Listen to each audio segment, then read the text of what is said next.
En el nombre del Padre, y del Hijo, y del Espíritu Santo. Amén. Ven, Señor, no tardes, ven que te esperamos. Ven, Señor, no tardes, ven pronto, Señor. El mundo muere de frío, el alma perdió el calor. Los hombres no son hermanos porque han matado al amor. Envuelto en noche sombría, gime el mundo de pavor. Va en busca de una esperanza, buscando tu fe, Señor. Al mundo le falta vida y le falta corazón. Le falta cielo en la tierra si no lo riega tu amor. Rompe el cielo su silencio, baje el rocío a la flor. Ven, Señor, no tardes tanto, ven, Señor. Amén. Lectura de la carta del apóstol San Pablo a los Romanos, capítulo 10. Si tus labios profesan que Jesús es el Señor, y tu corazón cree que Dios lo resucitó de entre los muertos, te salvarás. Por la fe del corazón llegamos a la justificación, y por la profesión de los labios a la salvación. Dice la Escritura, nadie que cree en Él quedará defraudado, porque no hay distinción entre judío y griego, ya que uno mismo es el Señor de todos, generoso con todos los que lo invocan. Pues todo el que invoque el nombre del Señor se salvará. Ahora bien, ¿cómo van a invocarlo si no creen en Él? ¿Cómo van a creer si no oyen hablar de Él? ¿Y cómo van a oír sin alguien que proclame? ¿Y cómo van a proclamar si no los envían? Lo dice la Escritura, qué hermosos los pies de los que anuncian el Evangelio. Pero no todos han prestado oído al Evangelio, como dice Isaías, Señor, ¿quién ha dado fe a nuestro mensaje? Así pues, la fe nace del mensaje, y el mensaje consiste en hablar de Cristo. Pero yo pregunto, ¿es que no lo han oído? Todo lo contrario, a toda la tierra alcanza su pregón, y hasta los límites del orbe su lenguaje. Palabra de Dios, te alabamos, Señor. Estamos celebrando hoy la fiesta del apóstol San Andrés, uno de los 12. El mes de noviembre termina con esta celebración hermosa. Estamos dando gracias por Andrés, que es intercesor nuestro como apóstol y como columna de la iglesia. Recordemos que Andrés era hermano de Simón Pedro, y que según el Evangelio de Juan, fue el primero que encontró a Jesús el Señor, y fue y buscó a su hermano para que lo conociera también. La carta a los Romanos en el capítulo 10 que acabamos de escuchar, nos está hablando de los labios y del corazón, labios que profesan que Jesús es el Señor. Es muy interesante que usted y yo, con los labios podamos proclamar la grandeza de Jesús, el señorío de Jesús, poderle decir con los labios, Señor, tú eres mi Dios, tú eres mi Salvador, en ti he encontrado la paz de mi vida y la luz. Señor Jesús, renuévame. Señor Jesús, sálvame y salva mi familia. Se lo decimos con los labios, es decir, con los labios profesamos nuestra fe y nuestra confianza en Jesús, el Hijo de Dios. Pero no basta con que nosotros proclamemos con los labios, nos dice Romanos 10. Es necesario que nuestro corazón crea que Dios resucitó de entre los muertos a Jesús. Y entonces, si usted y yo creemos con todo el corazón que Cristo resucitó, que Cristo está vivo, que el Hijo de Dios ha vencido a la muerte, entonces nos encaminaremos por la salvación. Porque dice San Pablo en el capítulo 10, por la fe del corazón llegamos a la justificación, y por la profesión de los labios a la salvación. Pero miren qué interesante lo que el apóstol Pablo en este capítulo 10 nos enseña. Nos hace unas preguntas. ¿Cómo van a invocarlo si no creen en Él? Segunda pregunta, ¿cómo van a creer si no oyen hablar de Él? Tercera pregunta, ¿cómo van a oír sin alguien que proclame? Y cuarta pregunta, ¿cómo van a proclamar si no los envían? 4 preguntas fundamentales. Ante la primera, decimos que cuando nosotros invocamos el nombre del Señor en nuestra vida, es porque estamos creyendo en Él.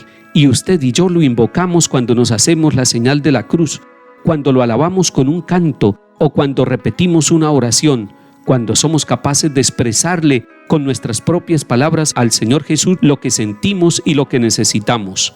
La segunda pregunta asocia el creer con el oír. Oír hablar de Él nos lleva a creer. Qué bueno que estemos atentos para oír la palabra del Señor. Qué bueno que nosotros estemos disponibles para que por distintos medios la palabra nos llegue a la vida. Cuando nosotros vamos a la celebración de la Eucaristía, nos sentamos para escuchar el Antiguo y el Nuevo Testamento. pero nos ponemos de pies para estar muy atentos, para oír, no solamente con nuestros oídos, sino con nuestro corazón y nuestra mente, con toda nuestra vida, la buena noticia del Evangelio. Oír nos lleva a creer. Incluso en las relaciones humanas, cuando nosotros nos atrevemos a oír a los demás, cuando tenemos tiempo para escuchar al otro, empezamos a creer en el otro, a respetarlo, a valorarlo, a conocerlo más profundamente. Pero San Pablo va mucho más allá y hace una tercera pregunta, en la cual asocia el oír con la proclamación. ¿Cómo vamos a oír si no hay alguien que proclame? Es necesario que haya proclamadores. Proclamadores de la palabra son todos aquellos que anuncian con su vida y con la profesión de fe pública que Cristo es el Señor. Un catequista es un proclamador de la palabra. Un servidor de la liturgia es un proclamador de la palabra. Un sacerdote, una religiosa, están proclamando la palabra de Dios. Lo hacen también los periodistas, lo hacen los comunicadores sociales.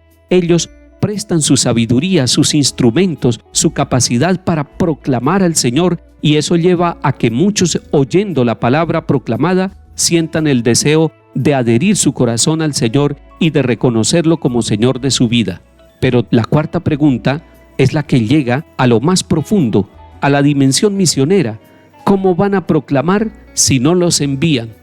Nosotros los bautizados, hombres y mujeres, somos enviados desde el día del bautismo, pero la Iglesia nos está llamando a que nos formemos, a que nos capacitemos para que podamos ser enviados, para que podamos llevar una buena noticia con claridad, no solamente con las palabras, sino también con nuestra vida. Y San Pablo en este capítulo 10 de la carta a los Romanos cita el Antiguo Testamento, cita al profeta Isaías para decir: qué hermosos son los pies de los que anuncian el Evangelio. Qué hermosa es la vida de una pareja de esposos que anuncia el Evangelio.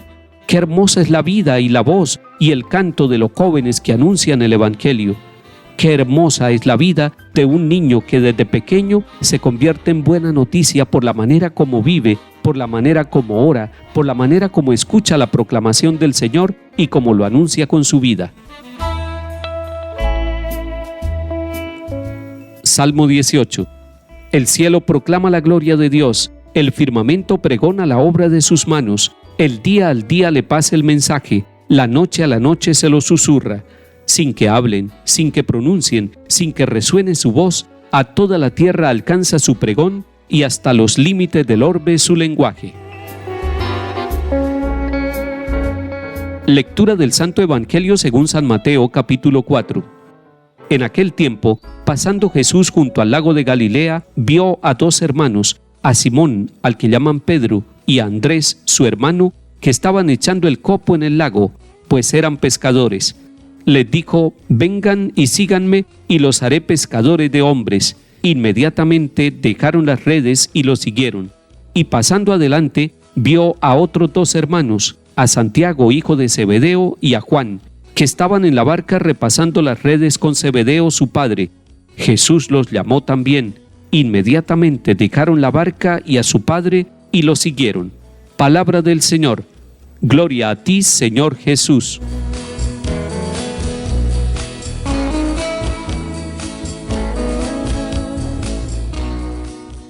Hoy, cuando celebramos la fiesta del apóstol San Andrés, hermano de Simón Pedro, nos encontramos con este capítulo hermoso, el capítulo 4 de San Mateo, donde Jesús pasa junto al lago de Galilea y ve a estos dos hermanos trabajando.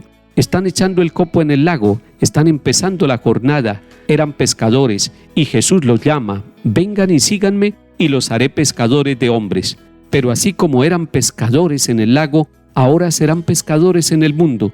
Ahora encontrarán hombres y mujeres que están en las profundidades como los peces en el mar, y los sacarán, no para que se mueran sin aire, sino para que tengan vida, para que conozcan a Jesús, para que reciban la buena noticia, para que escuchen la proclamación del Evangelio que los va a salvar. Después el Señor sigue adelante y llama también a Santiago y a Juan. Ellos, dejándolo todo, lo siguieron. Dejaron incluso a su padre Zebedeo. Este signo manifiesta una ruptura incluso con la propia familia. ¿A cuántos de nosotros nos duele separarnos de la tierra, de la cultura, de la familia, para poder ir a anunciar con otras personas el evangelio que el Señor ha puesto en nuestro corazón y en nuestros labios. Hoy le pedimos a San Andrés que nos fortalezca a todos como discípulos misioneros, que nos dé la alegría de seguir a Jesús, de romper con todo lo que nos ata, de caminar libremente y con alegría, de tener nuestro proyecto de vida como hombres y mujeres, como casados y solteros, como profesionales, como jóvenes y niños, como religiosas, como sacerdotes, toda nuestra vida y nuestro proyecto puesto en el Señor. Él nos ha dicho, vengan y síganme, y nosotros queremos ir con Jesús y seguirlo en todos los instantes de nuestra vida. En el segundo día de la novena a María Inmaculada, que el Señor nos bendiga y acompañe, en el nombre del Padre, y del Hijo, y del Espíritu Santo. Amén.